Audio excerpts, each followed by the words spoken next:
Karena kita manusia, kita mempunyai hak atas air. Orang berbondong-bondong kemudian ke Bali untuk menikmati indahnya Bali, menggunakan air yang berlimpah, tetapi di sisi lain banyak perempuan kemudian tidak mendapatkan akses air bersih yang layak. Seharusnya nggak perlu berjuang, seharusnya disediakan oleh pemerintah sebagai kewajibannya sebagai negara. Ya, kalau nggak bisa ambil ke bawah, saya membelinya secara per truk itu. Aksesnya sangat sulit, jalan juga terjal.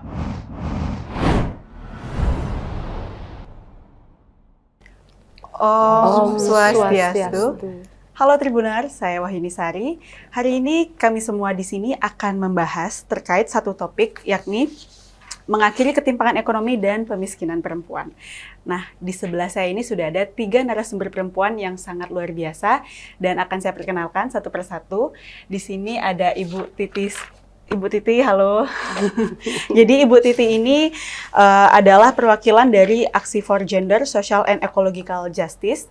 Dan di sebelahnya ada Ibu Ninengah Budawati, yakni pendiri dari LBH Bali BCC. Halo Ibu. Halo. Dan di sebelahnya lagi ada Ibu Niwayan Rasmini dari Perempuan Komunitas Pejuang Hak Atas Air di Bali. Nah Tribunars, jadi masalah krisis air masih terjadi di Bali sampai saat ini. Dan salah satunya perempuan saat ini di Bali masih berjuang untuk mendapatkan air. Di sini kita akan berkenalan juga dengan 2 organisasi, yakni ada Aksi dan juga LBH Bali BCC. Nah, untuk Aksi sendiri kita akan langsung ke Ibu Titi. Ibu Titi, mungkin bisa dijelasin organisasi Aksi itu apa sih? Mungkin masih awam ya, atau masih belum banyak yang mengetahui. Silakan Ibu. Terima kasih. Aksi adalah sebuah organisasi yang didirikan oleh aktivis-aktivis perempuan tahun 2012, dan kegiatan utama kami adalah memantau proyek-proyek yang dibiayai untuk pembangunan maupun untuk perubahan iklim.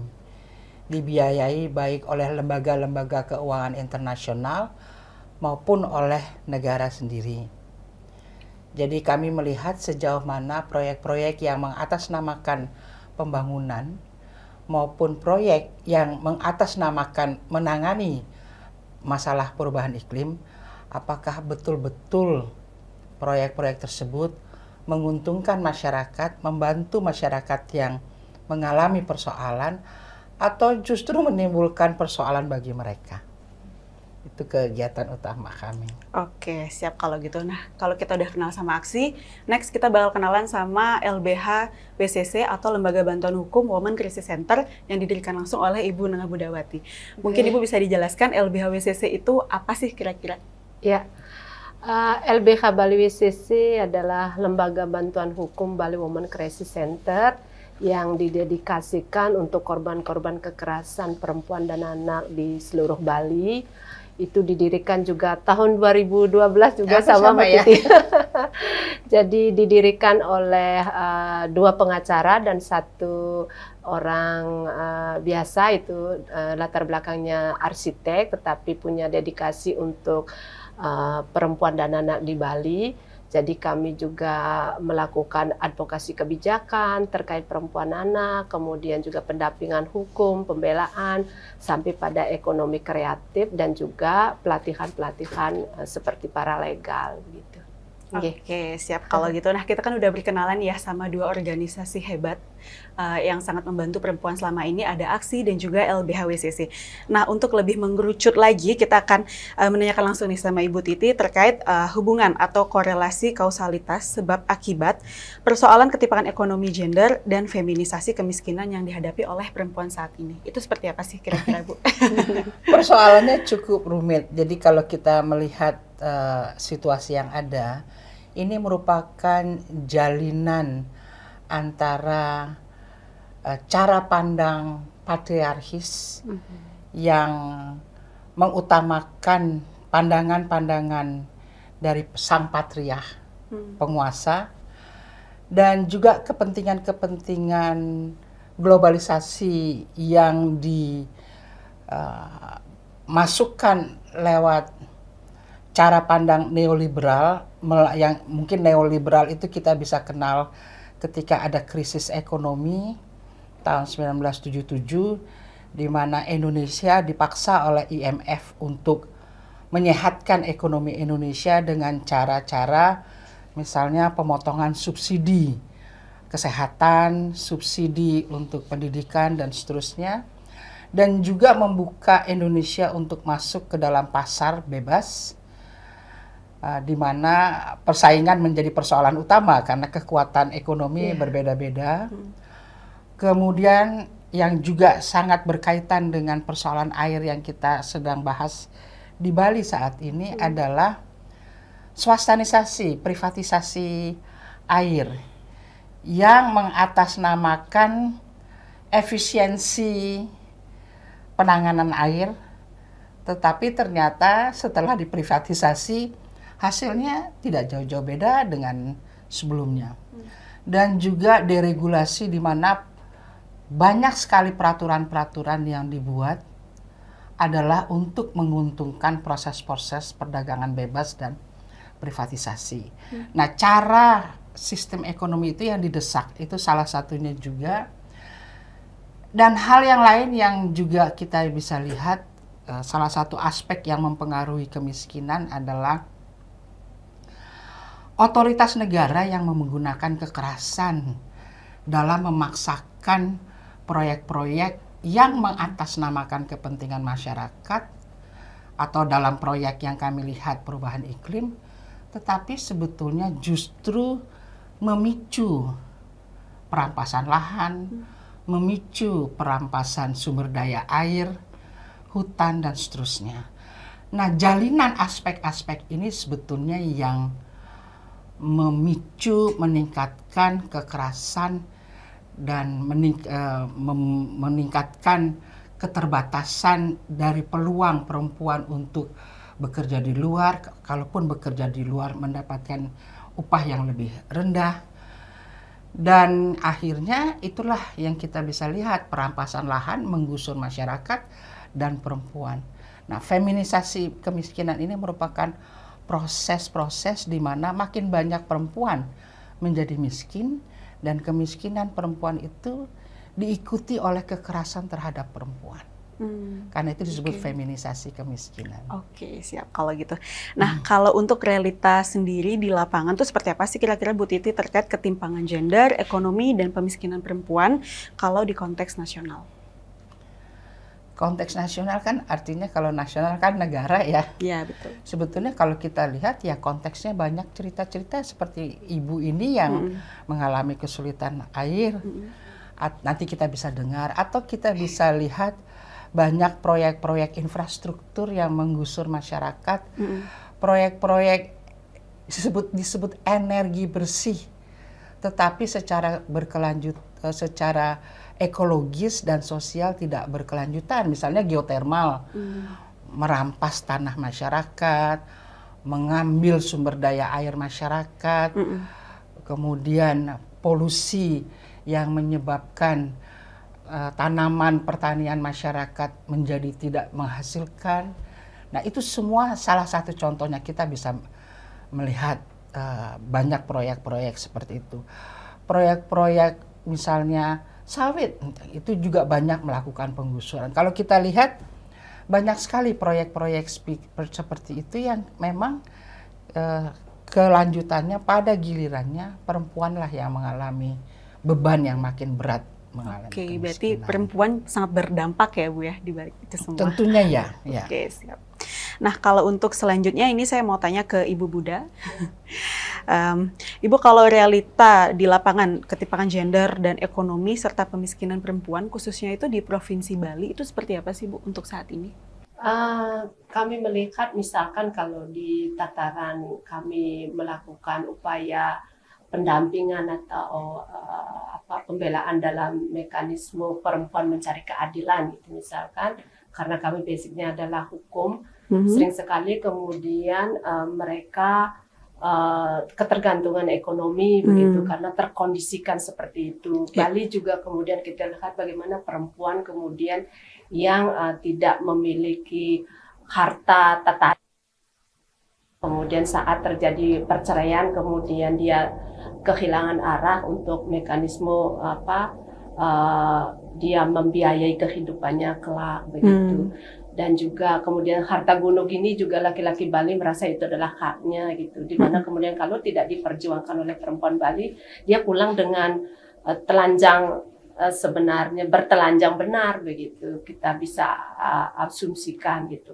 Terkait dengan kemudian juga seperti contoh Ibu Wayan Rasmini misalkan, banyak sekali kemudian sebaran perempuan di Bali belum kemudian mendapatkan akses air dan sanitasi yang layak gitu. MCK yang tidak termiliki itu kan juga menjadi catatan buruk bagi Bali, di mana kemudian pariwisata orang berbondong-bondong kemudian ke Bali untuk menikmati indahnya Bali menggunakan air yang berlimpah, tetapi di sisi lain banyak perempuan kemudian tidak mendapatkan akses air bersih yang layak. Itu juga merupakan ketimpangan dan kami berharap memang di banyaknya kemudian perempuan terbantukanlah dengan upaya pemerintah atau masyarakat kemudian bergerak untuk melihat bagaimana pemiskinan terhadap perempuan kita di sini seperti itu. Oke, siap kalau gitu. Nah, itu dia pemaparan dari dua narasumber kita terkait hubungan atau kausalitas sebab akibat persoalan ketimpangan ekonomi gender dan feminisasi yang ada di nasional dan juga khususnya di Bali. Selanjutnya kita akan mendengar langsung dari Ibu Niwayan Rasmini selaku di sini selaku perempuan komunitas pejuang hak atas air di Bali. Nah, di sini kita mau dengar cerita dari Ibu. Ibu berasal dari mana dan kira-kira memperjuangkan air ini dari tahun berapa sih kira-kira? Iya, ndak berasal dari Kedisan, Subak Taksu Konyel. Kalau kesulitan air sudah bertahun-tahun berjalan, tapi harapan saya kemudian hari pasti ada jalan untuk meraih yang namanya air bersih. Dan itu ada jalan melewati pertemuan dengan Ibu Budawati dan rekan-rekan yang mau mengadakan namanya penelitian air. Dari sanalah mulai saya memperjuangkan masalah air bersih ini. Itu berarti dari tahun berapa Bu ya kira-kira? Ini baru 1 tahun yang lalu saya bertemu sama Bu Budawati. Mungkin dari sanalah jalan yang diberikan pada kami. Oh gitu, berarti dari tahun lalu air baru ada, baru bisa teralirkan ke rumah-rumah warga? Iya, baru bisa dialirkan ke rumah warga-warga lah. Kalau sebelumnya memang untuk air itu susah untuk mengambil ke bawah, ke jurang. Oh gitu. Iya. Itu dari tahun berapa ngambil air di jurang? Aduh, kalau dari tahunnya ya dari saya kecil. Oh sudah lama, Ya, berpuluh-puluh tahun itu. ya. Ya. Oh oke. Berarti sekarang air sudah bisa Bisa dinaikkan ke atas. Oh sudah bisa Ya. dialirkan ya ke rumah-rumah warga. Itu perjuangannya gimana sih Bu? Biar bisa menginspirasi perempuan-perempuan yang ada di luaran sana mungkin yang kesusahan mendapatkan air. Perjuangan saya itu bertemu sama Bu Buda, lalu dikenalkan dengan rekan yang mau melakukan penelitian. Dari sanalah saya diajak pertemuan ke pertama Geopa, lalu ke Jakarta Homnas Perempuan, lalu di Denpasar di hotel Grand Santi. Dari sanalah saya berbicara lah mengenai masalah air bersih ini agar bisa dibantu dan bisa meringankan beban kami masalah air. Dari sanalah terus saya menunggu kabar dari Bu Budawati juga. Oh gitu, berarti cukup lama juga ya, perjuangan untuk Ya. mendapatkan air itu ya? Oh oke deh kalau gitu. Berarti untuk saat ini bukan cuma Ibu saja, berarti masyarakat sekitar sudah bisa mengakses air? Ya, di tempat saya sekitarnya udah bisa, dan mungkin masih banyak sih sebenarnya di luar dari lingkungan saya yang membutuhkan air itu juga, yang belum mendapatkan bantuan juga untuk masalah air bersih ini. Nah itu yang dapat siapa aja sih Bu sekarang kira-kira? Kalau di sini semua warga yang tinggal di Desa Konyel, Subak Taksu itu udah mendapatkan semua air bersih itu. Dan itu juga udah sangat berpengaruh besar kepada kami karena bisa meringankan beban kami di sana yang per bulannya memikirkan untuk biaya beli air, sekarang bisa untuk biaya anak sekolah, untuk kebutuhan rumah tangga, untuk beriatnya dan lain-lainnya. Oh berarti kalau dulu sebelum ada saluran air itu beli air ya Ibu ya? Ya, kalau nggak bisa ambil ke bawah, saya membelinya secara per truk itu. Oh berapa itu Bu harganya? Kalau harga air itu satu truk itu 240. 240 Satu truk. satu truk. Itu pun nggak cukup 1 bulan. Oh gitu. Iya. Oke, berarti harus ada pengeluaran lagi Iya. untuk membeli air. Berarti kalau yang mau ngambil ke mata air yang jauh ya Bu Iya. ya. Oh, aksesnya sulit juga Bu ke mata air atau bagaimana? Aksesnya sangat sulit, jalan juga terjal dan juga sangat riskan lah untuk kita mengambil air karena itu jauh sekali di bawah itu. Berarti Belum lagi itu hujannya, namanya Bu, ya. takutnya bahaya pada diri kita sendiri itu. Itu yang kami takutkan kalau sudah sore. Berarti selama ini mungkin kalau dari upaya dari pemerintah setempat sendiri Bu untuk menyediakan akses air ada nggak sih Bu kira-kira? Awalnya sih belum ada ya, tapi setelah perjuangan saya ini berjalan, ada bantuan perumahan juga ada, untuk dana air baru diadakan juga gitu. Oke, kira-kira berapa kakak sih Bu yang udah terbantu dengan adanya air ini? Sekitaran 50-an ada. 50 kakak di desa itu. Iya. Kenapa Ibu mau memperjuangkan air? Padahal kan yang di sini itu kepentingan bersama kan, bukan hanya Ibu saja yang perlu air. Tapi kenapa Ibu mau? Gimana ya Bu, yang namanya perempuan juga, yang saya alami kan juga sama gitu. Kenapa kalau memang ada yang mau untuk jadi pejalan untuk kita memberi bantuan, ya nggak apa-apa lah Bu. Yang namanya perempuan kan harus saling membantu, apalagi anak-anak kasihan juga. Kalau perempuan lebih banyak kebutuhannya itu di saat menstruasi itu, kan kebersihan harus dijaga begitu. Makanya saya maulah mewakilkan perempuan-perempuan yang di sana juga. Oke, siap kalau gitu. Nah, kalau dari Ibu Buda sendiri nih, kan Ibu juga turut membantu ya terkait pengadaan saluran air di Desa Konyel Bangli ya Ibu ya. Itu gimana sih Bu perjuangannya Bu, Ibu sendiri? Waktu itu sebenarnya kami dapat kerjasama dengan APWLD, ya, Asia Pasifik, terkait kemudian melakukan sebuah penelitian terkait SDGs. Nah, disuruhlah kami memilih SDGs keberapa, kemudian kami harus pilih untuk melakukan memperjuangkan hak-hak perempuan gitu. Kemudian kami ambil hukum tentu karena kami basicnya hukum, tapi kemudian kami mencoba kayaknya air dan sanitasi karena harus ada 2 program gitu.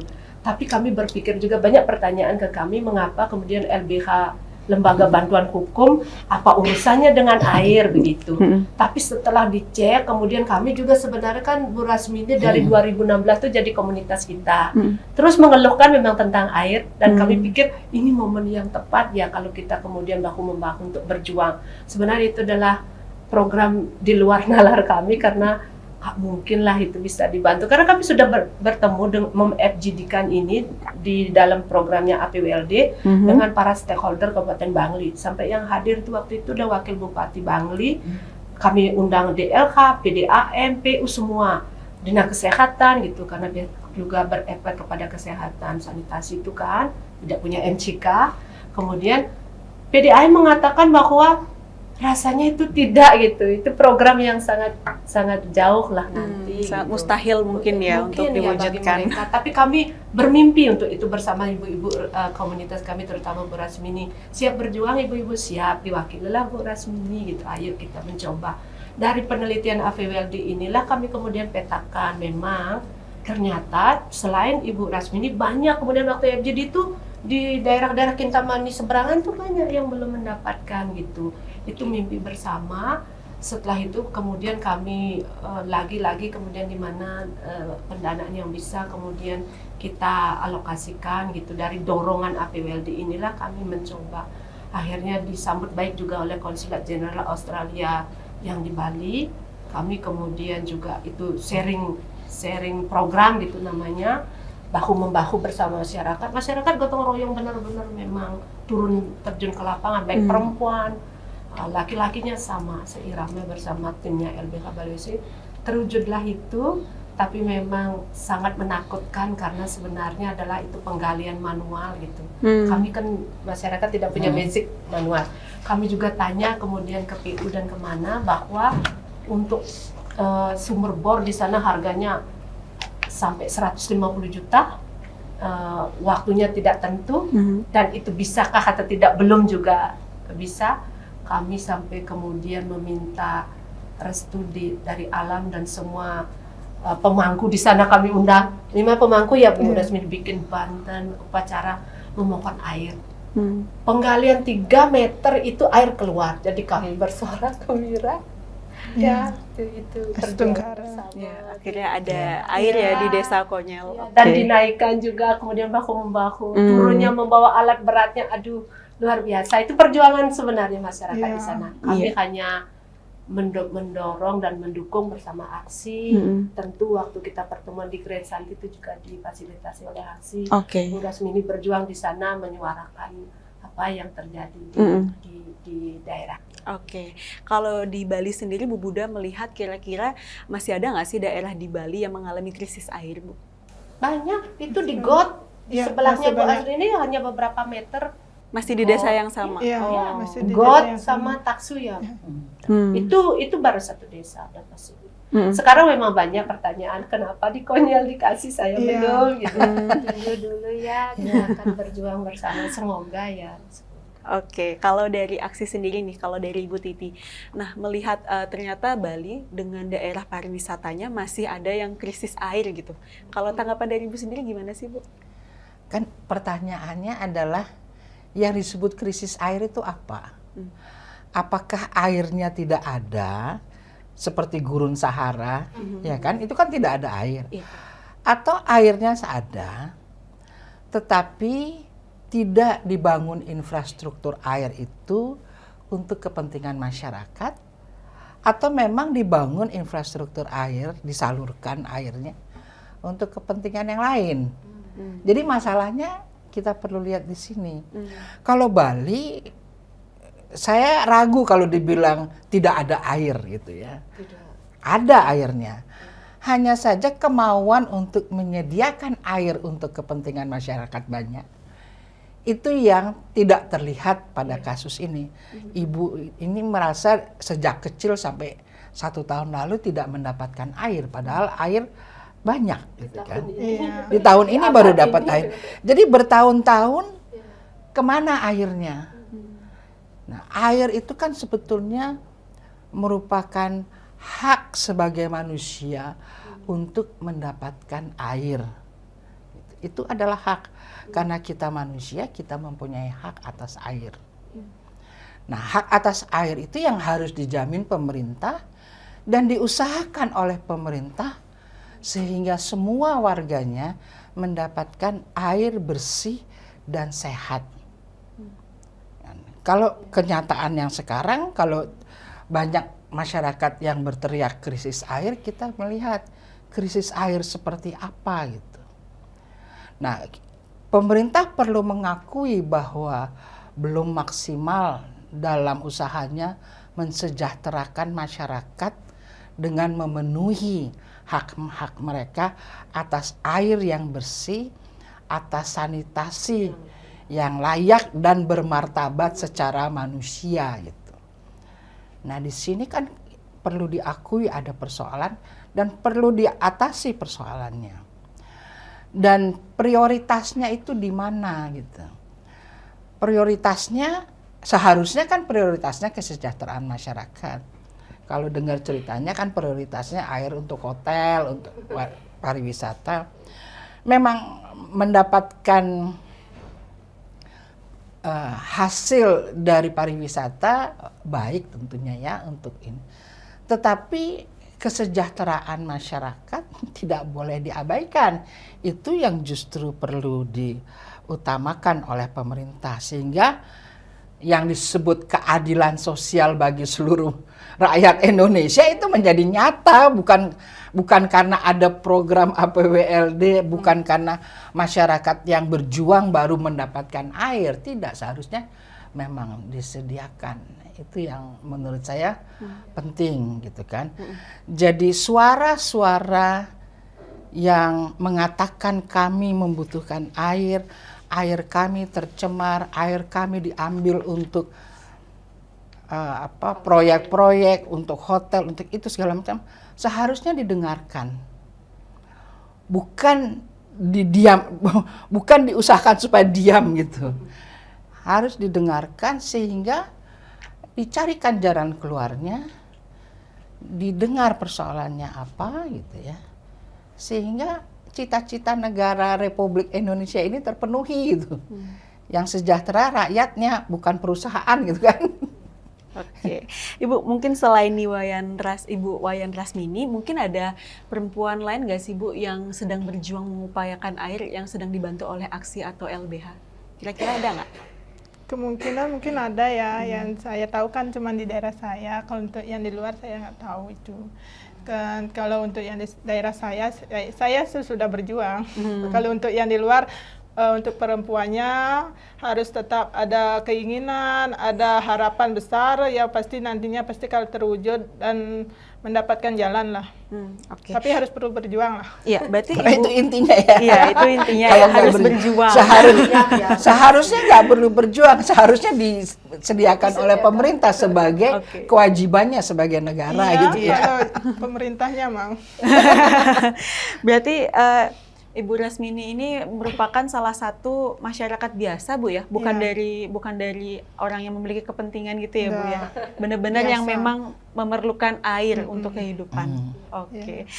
Mungkin ada closing statement atau kesimpulan dari Ibu Buda dan Ibu Titi. Saya mulai dari Ibu Titi dulu. Silakan. Closing statement. Jadi kalau saya kembali kepada negara perlu mengingat kembali tugasnya sebagai negara, yaitu mensejahterakan masyarakatnya, memenuhi hak-hak masyarakat. Dalam kasus ini adalah hak atas air yang bersih dan hak atas tempat tinggal yang sehat, sanitasi yang bermartabat dan layak bagi manusia. Itu tugas negara. Sebetulnya itu bukan tugas saya, bukan tugas Bu Buda gitu ya, tetapi kami melihat bahwa hal itu ternyata harus diperjuangkan. Padahal harusnya sudah disediakan. Oke, mungkin dari Ibu Buda closing statement-nya, silahkan. Ya, kita melihat bahwa ternyata masih banyak yang memerlukan, kata Bu Titi, kita lihat bukan krisis airnya, tetapi airnya ada, tapi infrastruktur yang tidak tersedia. Harapan kita masyarakat harus diberikan ruang untuk menyuarakan ini karena penting untuk didengar dan kemudian mencarikan solusi jika mau kemudian masyarakat sejahtera dan baik-baik saja. Contoh misalkan kami merasa juga ada pembungkaman untuk kita bicara ya Bu Titi terkait sekarang kami sedang mendiskusikan sebenarnya ini untuk sharing pendapat, untuk mencari solusi sebenarnya dan menyuarakan ini kepada pemerintah atau siapa saja yang seharusnya bertanggung jawab. Dan tidak kami kemudian disuruh diam untuk itu. Seperti contoh kami sedang berkumpul di Bali untuk menyuarakan ini terkait dengan air dan lingkungan untuk perempuan kita, tapi kemudian apa yang terjadi gitu faktanya bahwa adalah pembungkaman untuk ini. Kami berharap itu tidak dibolehkan ya, baik secara hukum maupun secara apapun itu. Itu sih yang dapat kami sampaikan. Oke, mungkin dari Ibu terakhir, dari Ibu Wayan Rasmini, harapannya dan bagaimana caranya menggerakkan perempuan lebih berani lagi bersuara, seperti Ibu. Ya, harapan saya cuma satu, mudah-mudahan setelah ini pemerintah lebih melihat perempuan-perempuan yang juga lebih membutuhkan air di luar sana, pasti masih banyak. Dan bagi perempuan di luar sana juga jangan putus asa, cobalah untuk bersuara di luar. Oke. Nah, Tribuners, itu dia pemaparan dari ketiga narasumber perempuan yang luar biasa hari ini yang ada di Tribun Bali terkait mengakhiri ketimpangan ekonomi dan pemiskinan perempuan baik di kancah nasional maupun di daerah seperti di Bali. Dan nantikan podcast-podcast selanjutnya dari Tribun Bali yang pastinya lebih menarik lagi. Om Santi Santi Santi Om. Download Tribun X sekarang. Menghadirkan lokal menjadi Indonesia.